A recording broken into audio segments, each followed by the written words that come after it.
Semoga yang subscribe diberikan rezeki melimpah dari jalan tak terduga.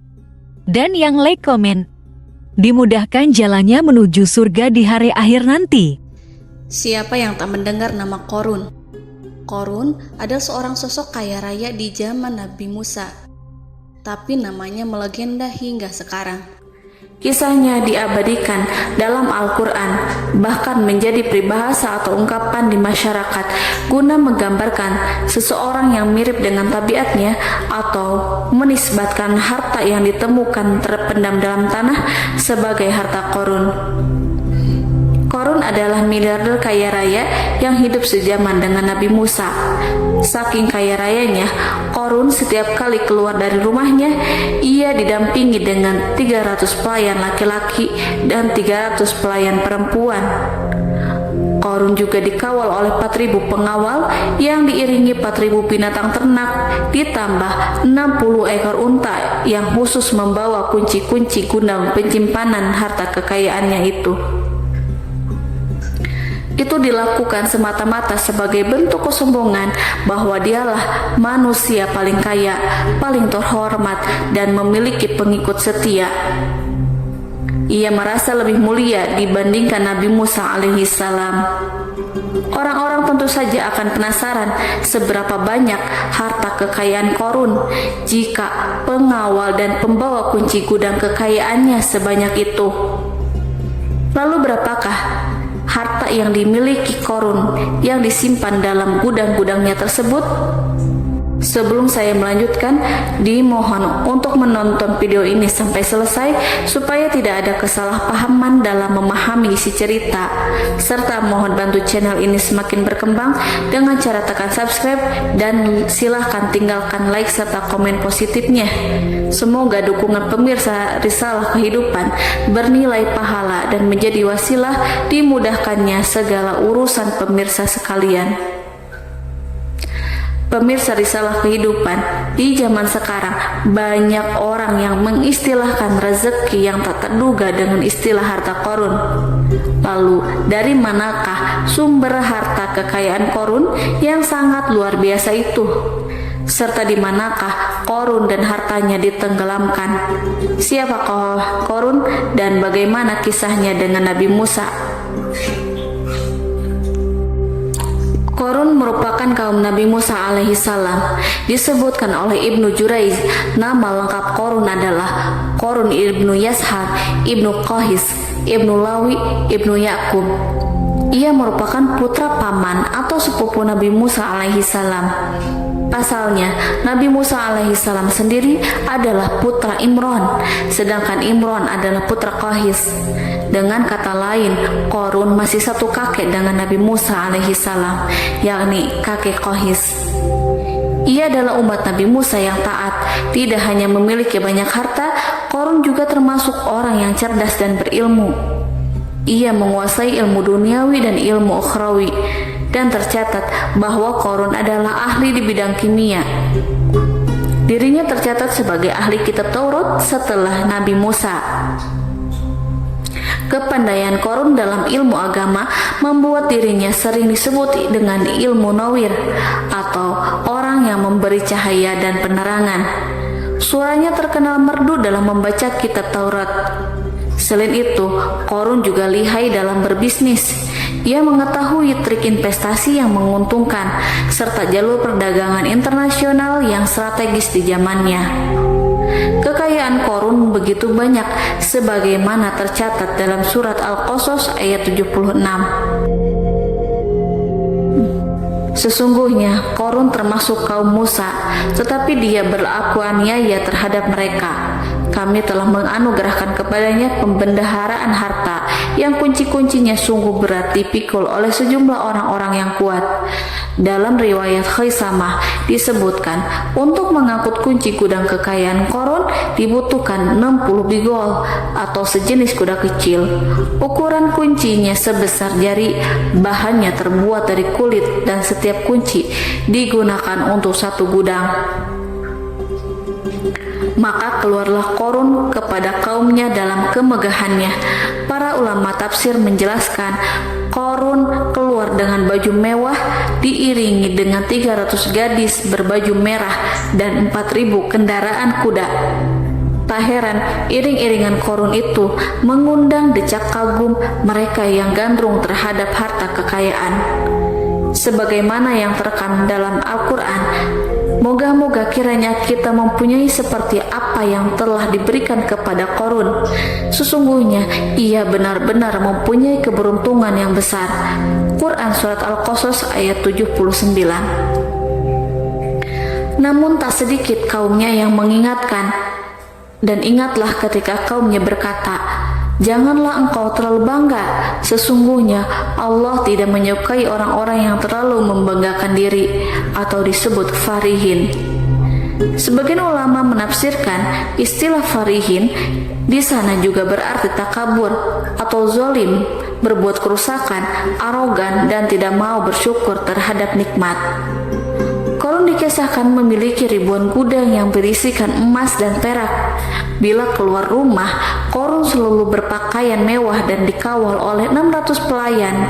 Ia diiringi 4.000 ekor kuda dan 60 ekor unta yang membawa kunci-kunci gudang kekayaannya. Namun sayang seribu sayang, Korun kemudian membangkang pada Nabi Musa dan menjadi pengikut setia Fir'aun. Mengenai dari mana asal-usul kekayaan Korun, ada beberapa riwayat yang memberitakan tentang asal-usul kekayaan Korun tersebut. Sumber pertama menyebutkan bahwa jauh sebelum memiliki kekayaan, Korun hanyalah seorang lelaki miskin yang tidak mampu menafkahi keluarganya sendiri. Anaknya sangat banyak. Lalu suatu hari ketika Korun datang kepada Nabi Musa, ia meminta Nabi Musa alaihissalam untuk mendoakannya agar Allah memberikan harta benda yang banyak. Korun juga meminta Nabi Musa mengajarinya ilmu kimia dan ilmu-ilmu kehidupan lainnya. Korun dikenal sebagai orang yang soleh dan mengikuti ajaran Ibrahim dengan baik, sehingga tanpa pikir panjang Nabi Musa alaihissalam menyetujui permintaannya. Allah Subhanahu wa Ta'ala mengabulkan doa Nabi Musa. Korun diberikan kecerdasan luar biasa dan menguasai ilmu yang telah diajarkan kepadanya. Korun menguasai teori dan praktik pembuatan emas permata dan beragam perhiasan mewah lainnya. Ia juga pakar dalam ilmu arsitektur rancangan bangunan, penataan kota, dan lain sebagainya. Tidak lama setelah itu, hidupnya berubah. Korun pun hidup dengan bergelimbang harta. Ribuan gudang yang dimilikinya penuh dengan emas dan perak. Namun sayangnya, keberuntungan yang didapatkannya membuatnya gelap mata. Korun mulai hidup dengan penuh pamer, keangkuhan, dan penuh kesombongan. Kekayaan yang telah diberikan oleh Allah Subhanahu wa Ta'ala membuatnya lupa dengan Sang Maha Pemberi. Korun merasa lebih terhormat dan mulia dibandingkan Nabi Musa. Ia pun akhirnya membelot dan durhaka pada Nabi Musa. Ia mengingkari janji-janjinya dahulu dan beralih menjadi pengikut Fir'aun yang setia. Loyalitas Korun terhadap Fir'aun membuatnya diangkat menjadi kepala mandor yang membawahi ribuan pekerja. Dikisahkan bahwa Korun bersikap semena-mena terhadap para pekerja. Ia tega memotong upah mereka. Ia melakukan korupsi demi membangun istana dan kemegahannya sendiri, dan untuk membangun gudang-gudang penyimpanan harta yang telah ia kumpulkan jauh-jauh hari.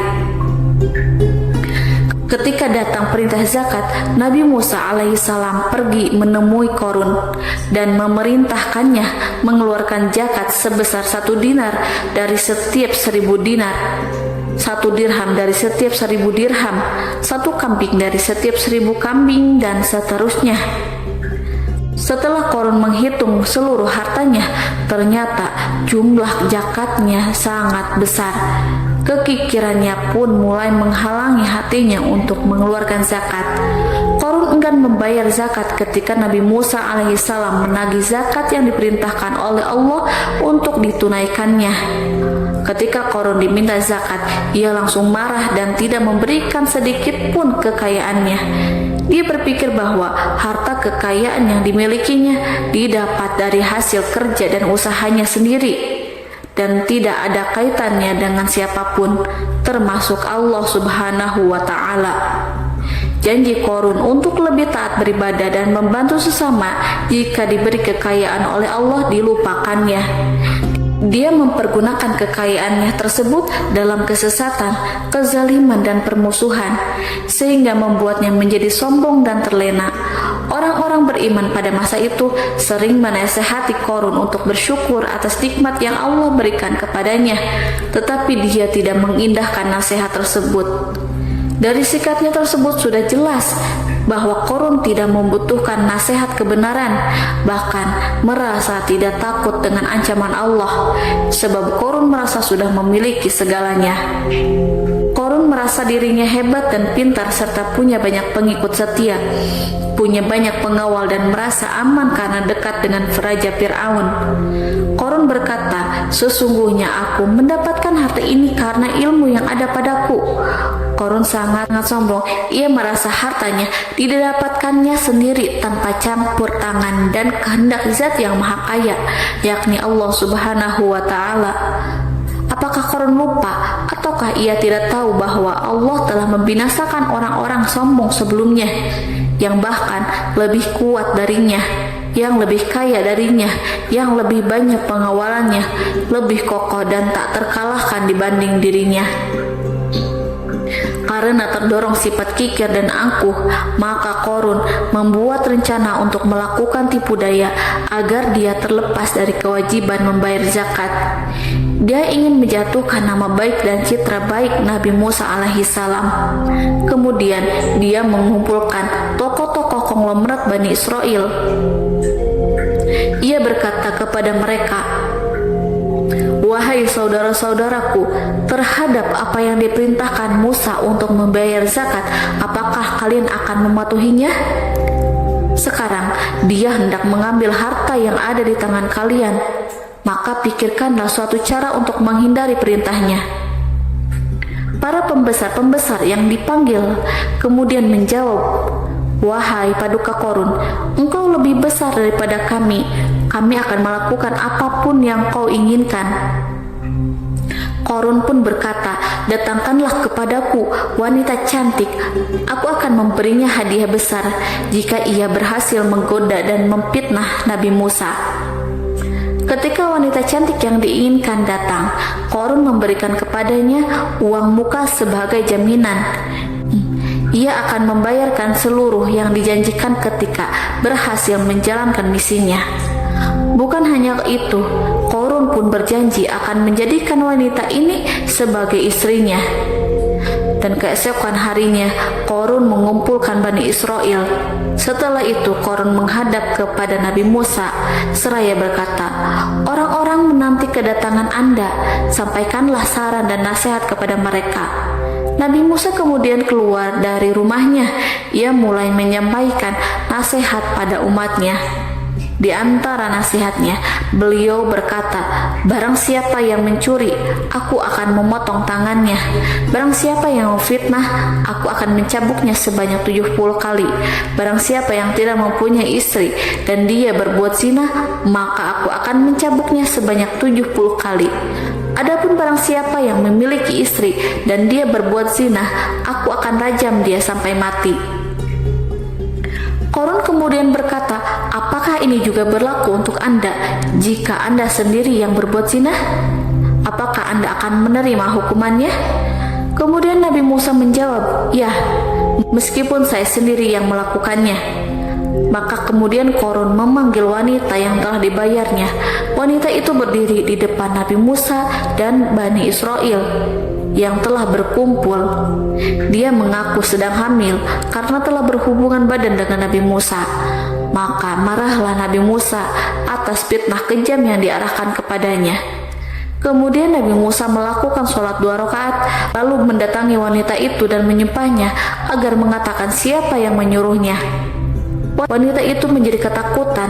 Ia gemetar di depan Nabi Musa dan dia mengaku bahwa yang menyuruhnya adalah Qorun.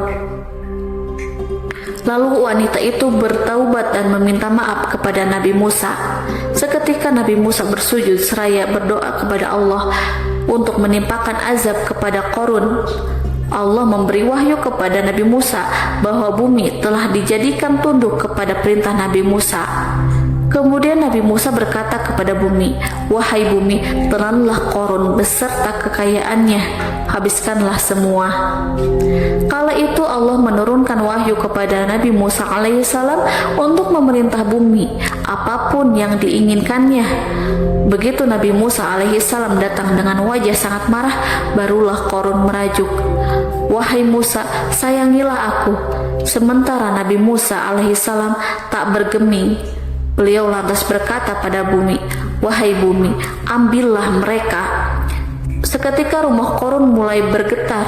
Qarun dan antek-anteknya mulai dibenamkan hingga bagian lututnya. Rumahnya ikut turun sedalam lutut. Qarun kembali merajuk, "Sayangilah aku Musa." Rumahnya kembali berguncang. Kini Qarun dan kawan-kawannya kembali terbenam hingga bagian pusar. Demikian pula rumahnya. Qarun terus merajuk, "Wahai Musa, sayangilah aku." Sementara Nabi Musa alaihissalam kembali meminta bumi, "Wahai bumi, ambillah mereka." Rumah Qarun berguncang lagi, sementara Qarun dan kawan-kawannya terus terbenam hingga bagian tenggorokannya. Demikian pula rumahnya. Qarun lagi-lagi menjerit, "Wahai Musa, sayangilah aku." Namun Nabi Musa alaihissalam tak bergeming. Beliau terus meminta bumi menelannya, hingga akhirnya Qarun dan kawan-kawannya hilang seluruhnya di telan bumi. Tak lama setelah itu, Allah pun berkata, "Wahai Musa, apa yang membuatmu bersikap demikian? Padahal demi kemuliaanku, andai dia Qarun berdoa kepadaku, niscaya aku akan rahmati. Maka kami benamkan dia beserta rumahnya ke dalam bumi, maka tidak ada baginya satu golongan pun yang akan menolongnya selain Allah, dan dia tidak termasuk orang-orang yang dapat membela diri." Quran Surat Al-Qasas ayat 81. Lalu di manakah lokasi ditenggelamkannya Qarun beserta harta bendanya?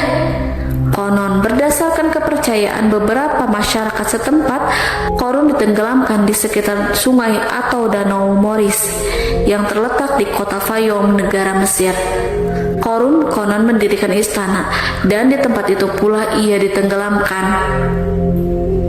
Dahulu Qarun berkeinginan membangun sebuah istana, namun tidak diizinkan oleh Fir'aun jika istana itu dibangun di samping istana Fir'aun.